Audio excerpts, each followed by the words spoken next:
Brainal Podcast. This is episode 47, November 2nd, 2016. I'm your host, Jepi and I am Frozen GFX. And that's it for today. It's just us two. You cool with that? Yeah, I'm cool with it. Frozen, cool new month. Oh, that's right. The calendar. Yes, I have yet to switch it. We only have 2 more months. So. Last month was what was Mario it? in a pumpkin. Yeah. It was one time. It was just one time so far this year. It was Mario in a looks like a Halloween costume with a pumpkin mask and a cape. Right. Oh man, so let's see, November. Well, they don't celebrate Thanksgiving in Japan. So it's not going to be anything related to that. I'm going to say, you know what? No, I'm going to go on a limb and say Mario's dressed up as a turkey. Okay. I'm going to say Peach in front of a cornucopia. Let's go with that. Nice. All right, here we go. It is Mario. Hey. With a paint easel and a painter's apron with a paintbrush and little fall leaves falling behind him. So is he painting the leaves different colors? He's not painting the leaves. I just really don't know what. He's just kind of smiling, and the paint brush just in the air. He's just holding it in the air. There's no canvas. There's nothing. No paper or wall. It's just that. Weird. At least you got Mario. What is? Is there significance with, like, I don't know, Mario paints or? I didn't even think about Mario paint. I don't know. I'm curious. Yeah, that's strange. Correct me if I'm wrong. The other ones were pretty much themed with whatever significant was happening that month, right? Mm-hmm. That warrants some investigation. Yeah, there's got to be some story behind that. Yeah, anyway. Either way, I want to add a new, not groundbreaking segment, but this is something I don't think we've done before. It's a new month. I think we should just give a quick rundown of the major releases coming out this month. All right, cool. So as I say them, tell me just immediate, thoughts, if you're interested or not. Okay. I'll do the same thing for me. Okay. November 4th, which is a couple days from now, Friday, Call of Duty Infinite Warfare. I'm not interested in that. Gotcha. I am. Mario Party Star Rush. If I had a Nintendo, I might be interested in it. I'm not interested in it. If you had a Nintendo, when did you become your parents? Next. For the record, he does have a Nintendo, people. It's a 3DS game. November 8th. These are 2 VR titles, so I don't expect you to really, but I'll give you a rundown, and you just tell me what you think of it. One's called Robinson the Journey. So this was developed by, if I remember correctly, Crytek, and basically you are somehow stranded on this planet, and they're dinosaurs. I don't know if you actually do land in prehistoric Earth or whatever. And there you have a buddy, a little robot companion that kind of guides you through. Kind of like he looks like, is it Wheatley? Remember him from Portal 2? Yeah, I remember.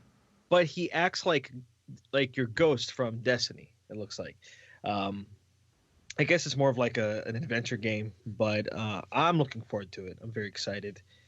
And the other one is Eagle Flight, which, before I tried VR, Eagle Flight looked very.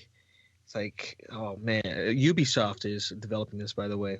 But it's how can you're Eagle, and you're flying through Paris. It's post-apocalyptic, but nothing horrible looking. Actually, looks pretty beautiful.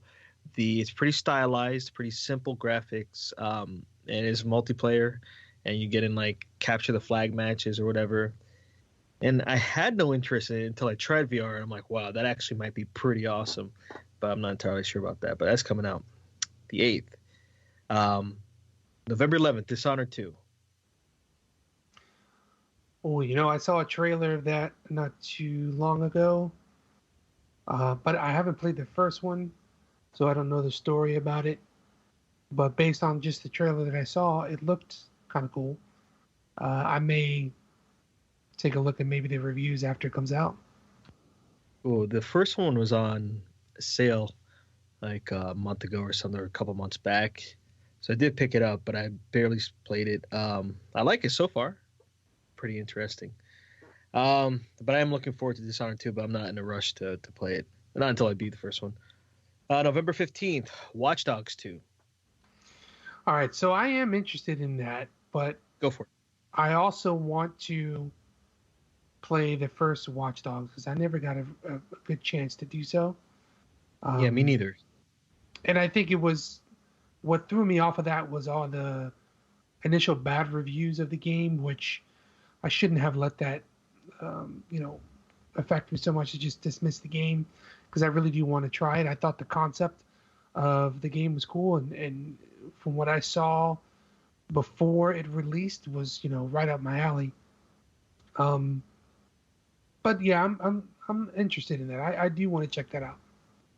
Yeah, I feel like this is it might go the same route as Assassin's Creed. Have you played either of the first two games? Of Assassin's Creed? No. Correct. So the first one was more of a concept, and it was a pretty good game. But the second one, they realized they learned from the first one they did wrong. The second one knocked it out of the park. And this one seems to have a very different tone opposed to the first Watch Dogs. And I think everything seems promising so far. But I hope it performs well for its own sake. November 18th, Pokemon Sun and Moon. No, I'm not interested in that anymore. There used to be a day where I was very much interested in Pokemon, but just kind of grew out of that. Same here. November 22nd, Amnesia the Collection, or the Amnesia Collection for PS4. Yeah, that's a nope. I know you're all over that, though. Probably. Well, here's what's weird about it. Okay, this is going to sound stupid. And I guess when I play the game, I'd understand. I've seen footage. I think I've tried to temporarily play the first Amnesia for a little bit on my PC or my Mac, but never really followed through with that. When I see footage of it, I don't see how it's too scary because people talk about, their insanity effects, and you barely see the bad guy. But I bet if I played, I would really understand. Oh wow, this is actually terrifying. Plus, it really did change the game for survival horror games.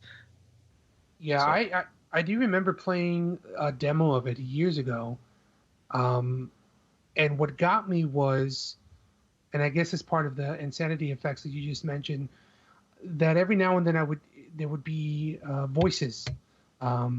You couldn't make out what they were saying, but as you're moving along, it's kind of like a schizophrenic type of feeling, I guess, hearing those voices in your head. You don't know what they're saying. You don't know where they're coming from. And it really threw me off. It made me very uncomfortable while I was playing. It just gave me that sense of anxiety that any moment something was going to come out, something's going to yell at me, something's just majorly is going to happen. So yeah, just to recap, the first one was developed by Frictional Games, who did Soma, and the second one was developed by a Chinese room who did Dear Esther, and which I still have yet to play. And Everybody's Gone to the Rapture, which is for free on the PS4 this month for PlayStation Plus members. Okay, and the big one, November 29th. Do you know what this is? November 29th. It is... No. With Final Fantasy? Yes, sir. Final Fantasy 15. Okay. I did not have any reason to be interested in this game before I heard you and Coffee talk about this. And then I started looking up into it. I played that demo, if you remember. Platinum demo? Yeah. I had my own issues with that. Yeah, I remember you telling me. You said it didn't look to current gen, I think is how you put it. Yeah. Exactly. It looked pretty bad, but it could just be an isolated incident with me. But the more that I was looking into Final Fantasy 15 just on my own, I am ready to get back into a game like that. It's been such a long time since I played a game. Not only Final Fantasy franchise related, but that type of how would you describe that? I mean, it's not a traditional RPG, but it's I don't know. Can you help me out? JRPG? Yeah, I guess so. Okay. Yeah, I guess so. Japanese RPG. I have been such a long time since I played that type of a game. Gotcha. I'm excited, but I don't think it's really hit me how huge this event is, because they've been technically working on this game for... I think the first time they showed anything of it was before the PS3 came out, because I remember they were hyping up the PS3 showing Final Fantasy 13 with Final Fantasy 13 Versus, I remember, which is what this game used to be. And I do remember they did show Lightning for 13, and they showed what I think his name now is Noctis. He was chilling in a limo. And so technically, I mean, that would have been when did the PS3 come out? 2006, I want to say. So it's probably since 2005. So this game has been in development for over 11 years. This game has been in development through Final Fantasy 13, 1, 2, and 3, through the footage of probably right before then, the footage of the Final Fantasy 7 tech demo, right, for PlayStation 3 that got everyone, including myself, so butthurt they weren't going to do that, but now they are. Final Fantasy 14 has come out. So much has happened, and this game is finally coming out in a few weeks. It's actually pretty exciting, and it's a numbered Final Fantasy game, not a sequel to anything, nothing like that. Yeah, we'll see what's going to happen. That's pretty exciting. So I'm excited about that. But I mean, that's pretty much all the lists, at least every game that kind of I thought was relevant for this month. Next month, though, Last Guardian. That's right. Is it the beginning of December? Yeah. Okay, cool. It's going to be crazy. Yeah, I'm really looking forward to that. Have you been playing anything special? To be honest with you, no. I haven't ventured out to new territory in games. Been sticking with my tried and true things that I play all the time. Gotcha. We did talk about Battlefield, right? So it's in your rental queue? We did. Yes, it is in my rental queue. Gamefly, if anybody related is listening, please expedite that. Appreciate it. I can't wait to play with you, man. Yeah, man, I'm excited about the game. Just little bits I've seen, and it from even listening to you, you sound like you're excited about playing the game, and you've had nothing but good things to say. So yeah, and I'm strictly talking about the multiplayer, the campaign. Right. I finished one section of it, I guess I should say. I really enjoyed it, but so full disclosure for people who don't know, I've never really played a Battlefield game before. I played Battlefront, so I see the similarities. Um, but I'm used to Call of Duty games, even though I haven't played any of the Blops games. The thing is, when you play, for me personally, when I play Call of Duty multiplayer, it feels like it's multiplayer. It's a quick match, And I know you probably heard this before, but it's everyone does try to do the best for yourself. Very, some people might say lone wolfy. Very. It's all about me, how well I can do. Even with the perks and not perks, the care packages and stuff like that or whatever, that might help the team. It's still mainly about you in Call of Duty. This game, it's ridiculous. Every multiplayer, it's a gorgeous game. Even in multiplayer, like Call of Duty, the graphics are not as nice as they look in the campaign, right? Yeah. But every multiplayer match in Battlefield 1 feels like its own campaign. And again, I did tell you that there are so many moving parts, yet the game runs very well. There's so many moving parts that everything actually looks very scripted. But it's so good. And especially if you play with people that you talk with or whatever, everybody, even random people that you don't talk with, you feel like they're immediately your brother in arms. It's crazy how that happens. A huge game. Huge matches take about a half hour each. We're gonna have fun.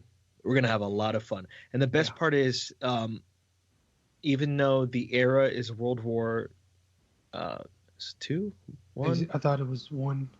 I forgot. Oh no, I forgot. Yeah. Okay. All right. Yeah, it's probably one. The idea is the mechanics of the games feel fast and snappy, so it doesn't feel like I'm playing the original Call of Duty games that were in the same era. Which is pretty cool. But yeah, I'm very, very excited to play with you. Yeah, I agree with what you just said about how quickly it's responding to your actions and even situations in the game, just based on video that I've seen from people playing it online on YouTube.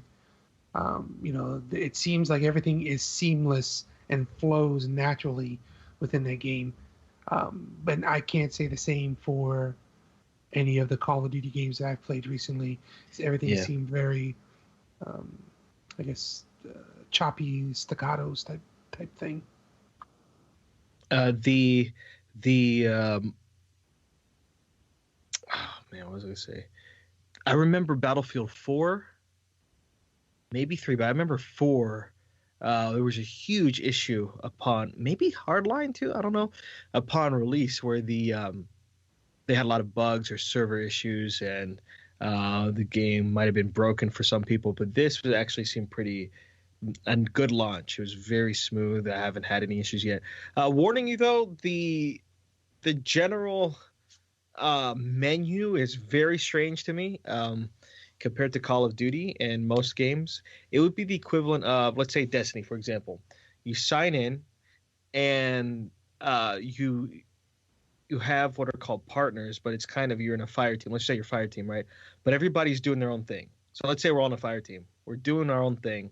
Mm-hmm. Once anybody goes into Crucible or starts a strike or goes to patrol, it would be the equivalent. You get a so we're not necessarily all in orbit together. You might get a notification saying, hey, Jepi Condyle wants to start a strike. Would you like to join? It would be like that. It's very strange where I'm still getting used to it, because a lot of the matchmaking is kind of under the hood and not so overt. But I think once I get used to it, it's a pretty cool system. Yeah. It's the menus, once I get the hang of it, they're not as convoluted as something like, for example, Advanced Warfare, right? Where it's like, yeah, join, find lobby, what type of thing, this, that, here's the thing, all that stuff. So, yeah, it's pretty cool. I like it a lot. Yeah, I'm looking forward to it. Yeah. Outside of that, have I been playing anything interesting. Been playing Gears 4, just Oh yeah, cool. how's that going? Yeah, it's awesome. It's really really cool. So Um, I wanted to ask you though, because yep. I know that our mutual friend Jilly and Mhm. you have been playing. So is it a co-op campaign that you guys have been playing, or Yeah, just multi? up to 2 people for campaign. Okay, that's cool. Yeah, it's pretty cool.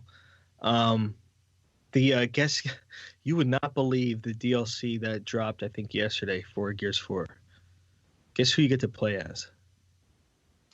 Th- This is you would have to know the marketing behind this, um, but this is such a specific demographic.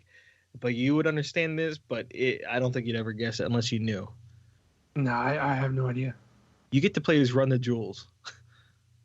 So you could play as a LP or Killer Mike, um, because I think they had some marketing tie-in with a song with Gears 4. I think they have a new album coming out soon. For those you don't know, Run the Jewels is I guess, a hip hop outfit of those two rappers. I like them a lot, a lot. Yeah, But it's crazy to get to play as them. It's so that's funny. funny. That's pretty cool though. Yeah. And then I imagine like how cool would it be if but I don't think it would be whoring them out at all if they do it right. But I could see, for example, Call of Duty, like you could play as a Wu-Tang Clan or something like that. I think that would be Well, hilarious. remember they what was it? A Modern fighting Warfare. game, right?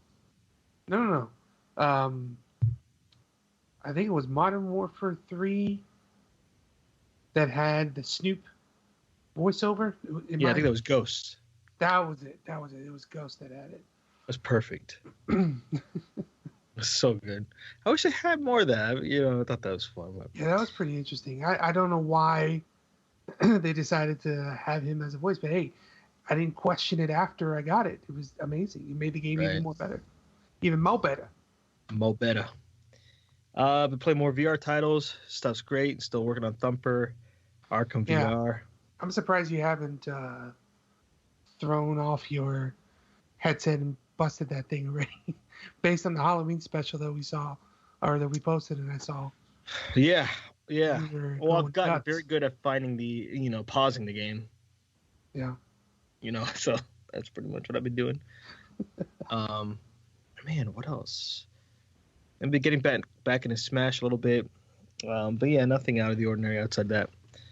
So, ready for Got some any? news? Yeah, Oh, sorry. yeah. What were you I was saying? gonna ask, what do you have for news?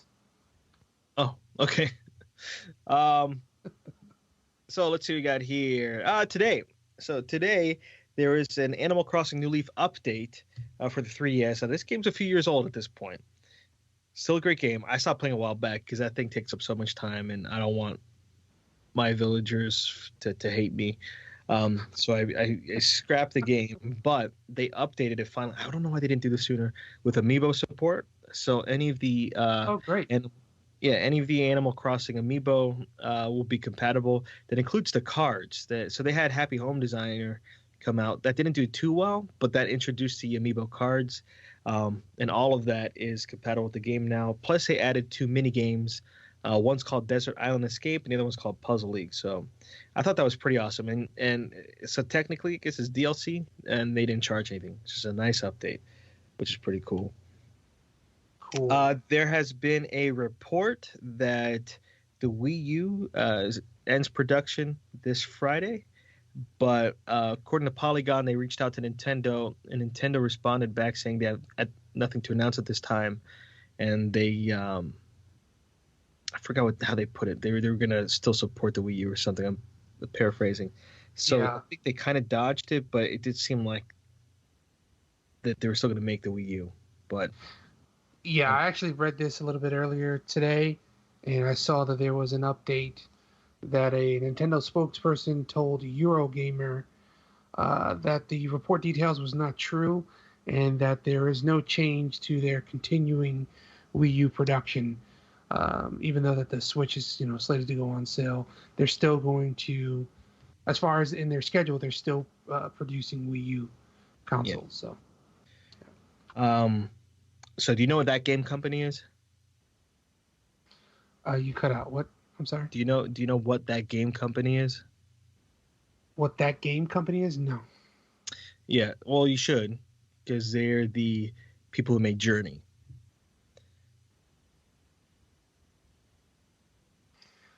Hold on. I'm a bit confused. The name of the company is that game company. All right. Thank you. This is like Yeah, a yeah, views on first type of thing. I was like, what are you talking about? Okay, I got you. yeah. They made Journey, they made Flower, they made Flow. They finally, and I was curious about this just when Abzu came out. So Abzu is, from what I understand, one of the, I guess, lead designers, something like that, or Hmm. directors of those games. Left that game company and started his own. I think it's 505 Games as a studio, or her own. I don't know the Oh, person. geez. And 505 games. Battle Islands. is that the same studio? Yeah. Oh Lord, you know that, but you don't know that game company. That's fine. Battle Islands. Yeah. The idea is that game company tweeted several images teasing their next game. And have you seen these images at all? No, not at all. They have not announced an official title for the game. I think it's called that next game, or that's what they're referring to it as. One is, so these have blue backgrounds and white images on top of that. One is a lit candle about to light another candle, and I think with that they had some message in their tweet referring to this game is about giving. Another one is four kids kind of holding hands. It looks like they're frolicking, but you can't see the ground, or they are flying, but I think they're more frolicking. Um, and the fourth image, which I think is the most interesting, is imagine the landscape of Flower, but with a blue and gray arch that you might see in Journey with symbols on it, and a light, and then huge cloud in the background that really stretches very high. At the very top of the cloud is a light as well, like a glint of light, a little sparkle. And that actually, to me, reminds me a little bit of The Witness. And that's all they've shown so far. But it's nice to see that they're still working on something. But what I'm worried about is how much of the creative team that made Journey and Flower is still there, you know. Um, but Hmm. again, it's been a long time since Journey came out. So That's pretty cool. I just looked up the images as you were explaining it, and it's kind of like a puzzle. Their caption, a game about giving of the candles. yeah, That's pretty cool. I'm looking at that little archway thing, and I also get kind of, I guess, a Twilight Princess type of vibe to it. But that's just me. got you. So that's pretty exciting. Can't wait. And the last piece of news from me is that, well, first off, I'm going to ask you: have you played any more 999? I have, but I am saving my. Uh, when I finish the game, I have a lot to say about it. Because Okay. right now, I don't. Yeah, Okay. Well, tell me where you're at now. I don't want to give anything away now because I don't want to hear any reactions to Oh, what no, is trust maybe me. coming. I absolutely promise I'm not going to react. I would just like to know where you're at. I'm gonna leave it. I don't want to because here's the thing: when I talked about The Last of Us before, Hmm. um, I was already. Yeah, I was in a particular situation that I know that you and I think Giggles was on the podcast had mentioned about something that was coming up, and I just was anticipating that. You and Coffee also had mentioned something earlier about 999. Oh, I can't wait till you get a certain part, and I think I'm getting close to that. But I want to keep mum about it now. I want to just kind of enjoy it as is right now. That's fantastic. Still, tell me where you're at. I swear to God, I'm not No, going to say anything. no, I'm not saying anything. I'm calling BS on this, people. I don't think he's played it. I'm sorry. I'm just calling BS on him. And that's fine. That's fine. I I'm at a point right now that it's I'm not going to say anything more about it. And there it is, people. There it is. He's gonna knock it out in a week. The last piece of news is that the Zero Escape games are the first two, that one and the sequel to this, or what you're playing now, are coming out they're being ported to PS4 in a bundle called the Nonary Games, spring 2017. They are going to have updated visuals, which is cool. But I mean, as far as outside of that, I have no idea any additional features or anything. But I'm very excited about that.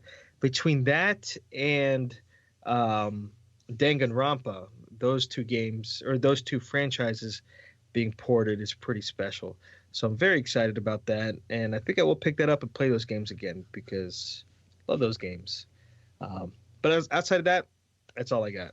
What do you have? Anything? Yeah, I got a few things.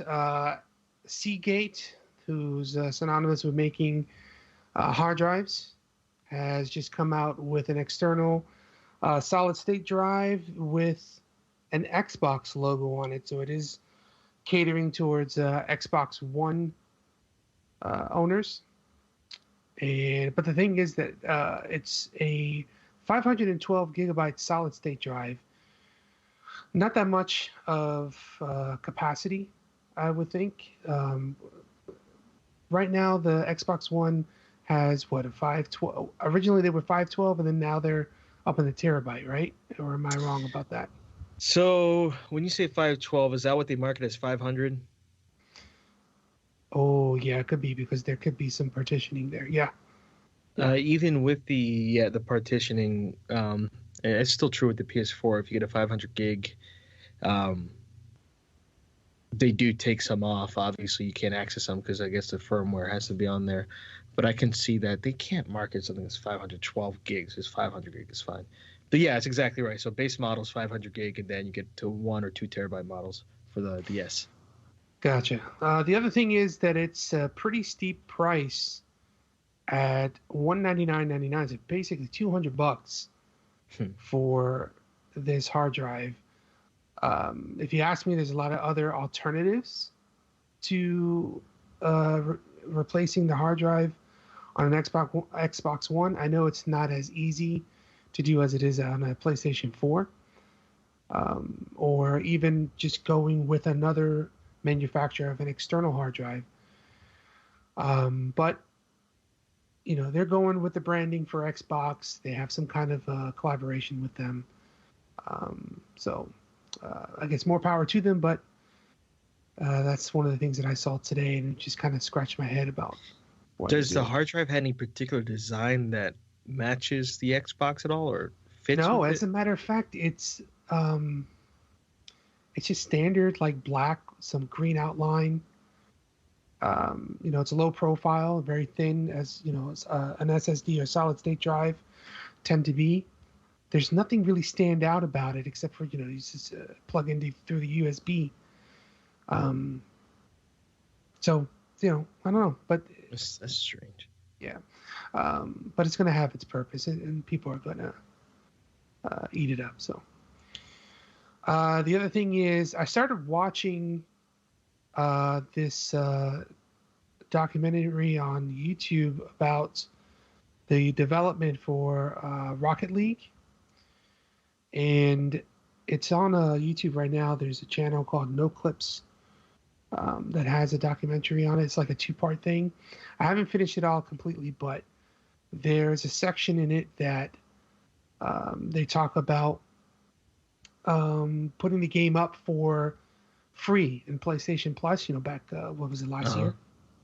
And how, they had no money for any marketing. They had no money to really push this game out to the mainstream. And it was kind of a last-ditch effort to say, hey, man, we should just go for it and try and see what happens.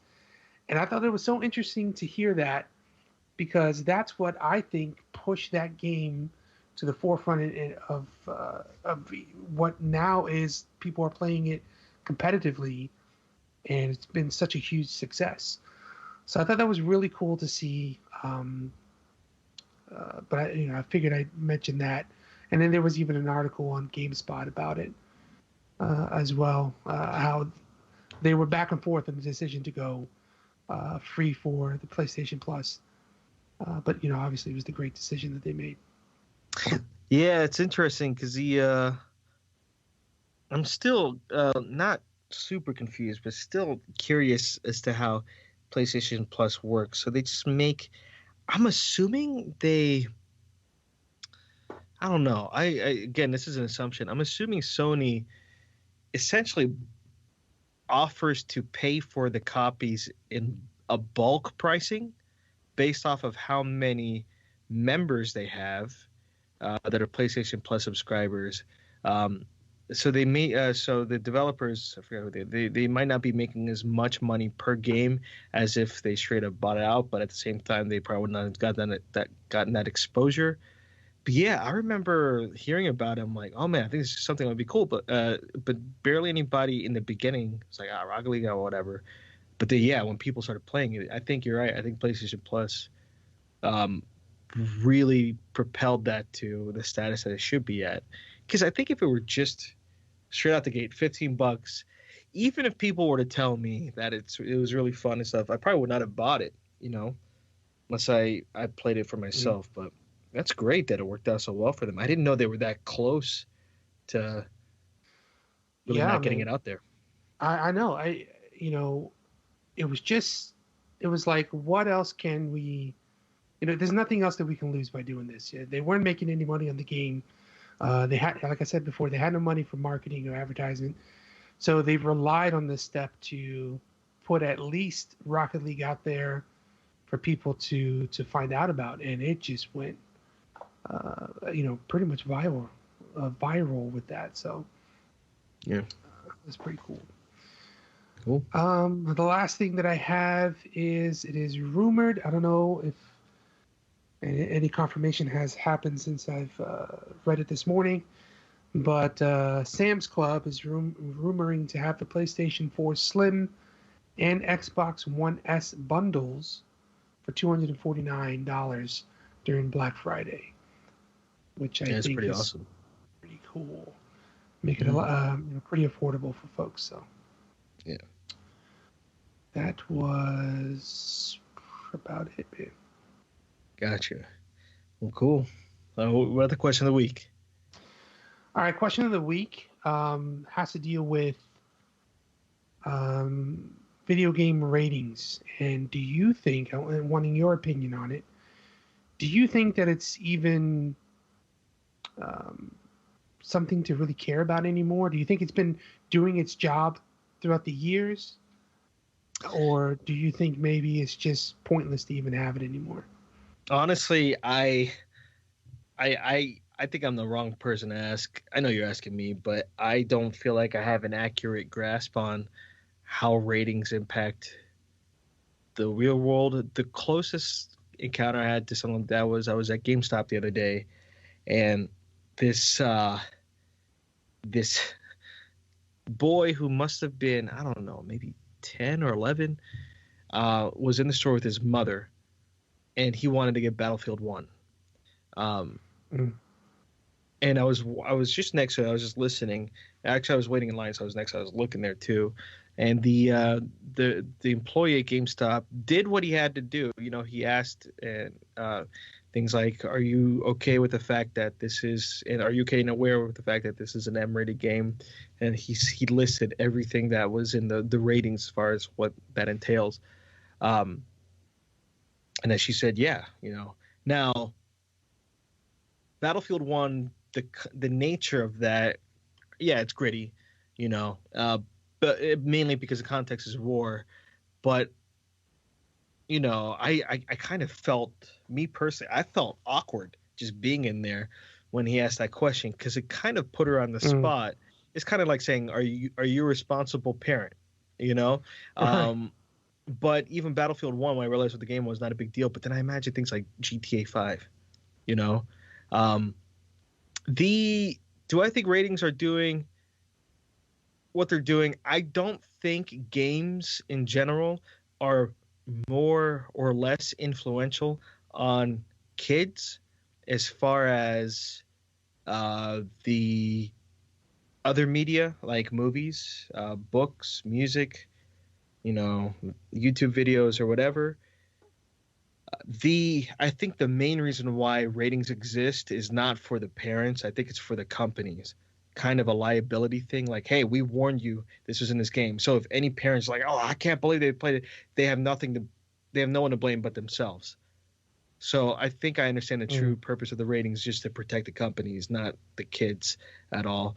Plus, if you look, anyone out there, you guys know this. If you play, okay, it's been a while since I've heard kids online, which is kind of strange, right, Frozen? I think it's because ever since we started playing Yeah, that's true. Yeah. PlayStation, yeah. So we played a lot of Call of Duty on a 360. But for some reason, playing on the PlayStation, I don't think it has anything to do with playing on the PlayStation specifically, PS4 versus Xbox One. It's just for some reason we have encountered a certain group of people that we like to play with, and since we're in a private party, we don't tend to hear cross or in-game chat that we used to hear, you know, like with Call of Duty. So I haven't really been exposed to any of the trash talk, but I'm assuming it's as bad as ever. And there's no way you can protect kids from other kids and other people just talking crazy crap, you know, online. That's the thing. But I think ratings. So my answer again is I think ratings are doing the job of protecting the companies, and I agree with that. So, what about you? I don't. I was thinking about this because I read into a article about some upcoming games being sent to the ESRB for ratings, and it was very negative to the whole aspect of game ratings and how they of what that particular person put. They don't think anybody's adhering to it. It was very just their own personal opinion. Wait, adhering to what? That nobody's adhering to the purpose of what the rating is set for. It's for protecting children. The mission of yeah. The okay, yeah. So, the person put their own personal opinion on it, which is fine. But I started thinking about it, and I know me growing up. First of all, I don't know how long the ESRB has been around, but I do think it's since Mortal Kombat. Right. I was just about to say, I do remember that Mortal Kombat was, if not the one of the pivotal moments where video game violence and content was looked at as, we need to rate this somehow and shield children from these type of games or this type of content. But growing up, my parents never really paid attention to that.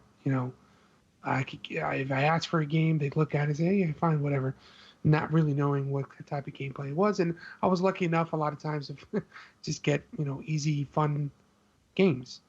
It wasn't until later on when I started growing up and getting purchasing my own games, I started noticing, okay, these things are rated. I don't really know what that means, but I'm playing. Let's say Silent Hill 2, and that scene in Silent Hill 2 that messed me up, or just Resident Evil and the original Resident Evil, how I didn't know it was going to be that gory because I didn't pay attention to that. So then I was thinking about nowadays and the access of content on YouTube, which is widely unmonitored, I believe, by parents. I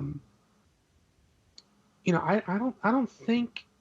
Personally, I don't think it's doing the job that it once did maybe 10 to 15 years ago. I think a lot of people are more savvy as to these type of games that are coming out because these games are getting, trailers, they're getting exposure like they've never have before. And I'm pretty sure a lot of people understand, okay, a Call of Duty game is going to be about warfare. It's going to be about killing other people, things like that. So they kind of know what to expect from it. but I don't think it's doing its job anymore, and I don't think we really need it, considering all the easy access to things that we have. Here's a question I'll ask you, because it's going to be, times have definitely changed, and times will definitely change again in the future. What if you're a parent now, you had a kid, and they wanted to get Grand Theft Auto 5? Let's say the kid's about like 9 or 10. Right. This is what I'm saying. Me knowing about that game, yeah, I would know that I would be hesitant to get that game for a child. Let's say you didn't know, but you go to GameStop and they say, are you aware that this game is rated M and there are sexual acts in here that are explicit, and then violence as gratuitous, whatever? Yeah, that would still give me a pause to get that game. Yeah. So I think in that case, it's kind of doing its job, but it's all about the enforcement of it. But see, the thing is, GameStop does that, but I think it's, again, to protect GameStop. You know, I believe it's completely up to the parents. You know, I don't think there should be any laws or anything that prevent a parent from allowing a kid to play that. I agree with laws where a kid can't purchase by a minor, I should say. But here's the question, you know, the one about downloading a game on PSN, you know, that's probably a lot easier to do as opposed to physically getting the game at GameStop. But that's the thing. Now, when I mean times are going to change in the future, I think the future parents, you know, when we're parents in the future, I think since we, at least me and you in particular, we know so much about games, we would know everything about games coming out, where we would already be on top of that. I don't know.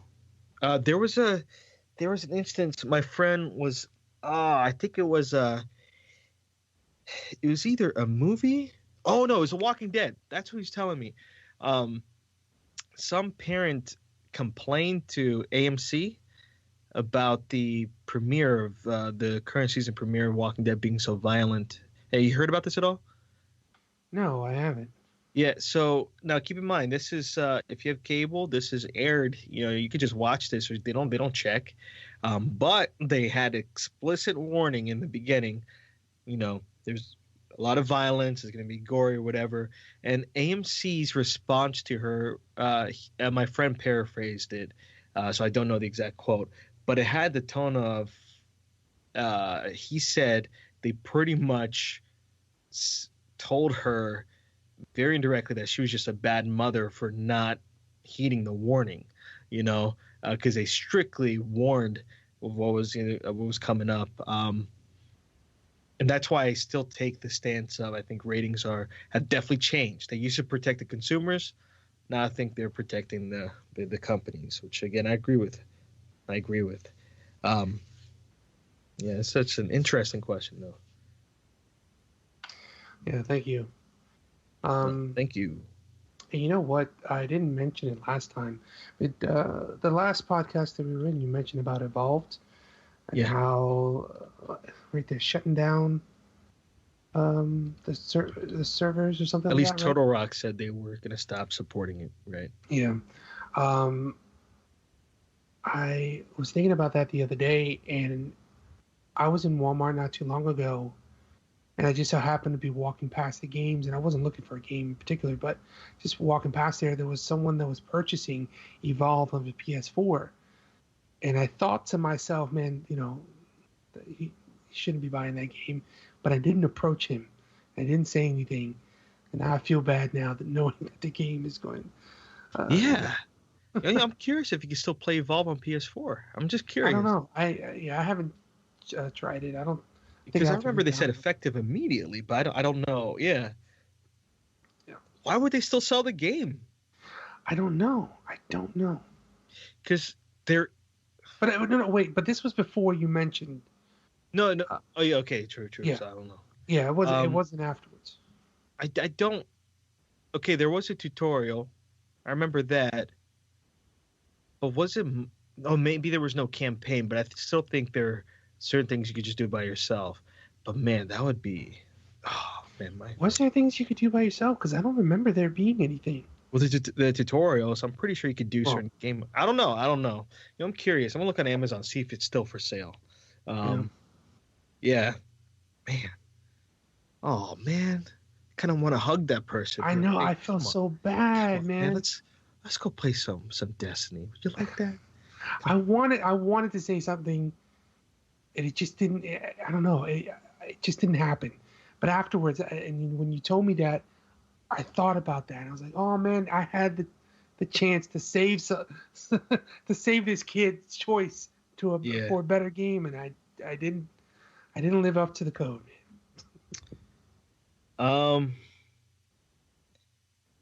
Okay.